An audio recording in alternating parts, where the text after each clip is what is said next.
सरकारी उच्च प्राथमिक विद्यालय खलियापाली ठारे विद्यालय स्तरीय वार्षिक क्रीड़ा अनुष्ठित। आज सरकारी उच्च प्राथमिक विद्यालय खलियापाली ठारे विद्यालय स्तरीय वार्षिक क्रीड़ा विद्यालय प्रधान शिक्षक श्री लोकनाथ दास अध्यक्षतार अनुष्ठित हो जाइछि। क्रीड़ा रे मुख्य अतिथि भाव परिचालना समितिर सभापति श्री बुद्धदेव कांड जोग देइथिले। क्रीड़ा समारोह पर स्थानीय भीमा भई समाधिपीठर एक मशाल शोभा बाहरी स्थानीय हाईस्कूल पड़िया पर्यंत निया जाइथिला। सेठारे मशाल को रखी प्रधान शिक्षक श्री लोकनाथ दास शुभ उद्घाटन करथिले।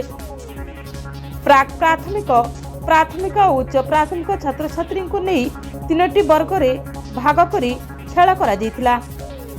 आज अपराह्न सुधा पाखापाखि 35टी खेल समाप्त हो सारिथिला। आसंता काली अवशिष्ट खेल हेबा बोली प्रधान शिक्षक सूचना देइथिले। एही क्रीड़ा को विद्यालय शिक्षक श्री प्रभात कुमार बेहेरा, श्री खतुसुना, श्री श्याम सुंदर पात्र, श्रीमती विश्व विभूषिता पंडा, श्री निर्मल पोढ़, श्रीमती लिपिना राणी प्रधान और श्री सुरेंद्र मेहर सहयोग करथिले। ब्यूरो रिपोर्ट तनुषान टीवी।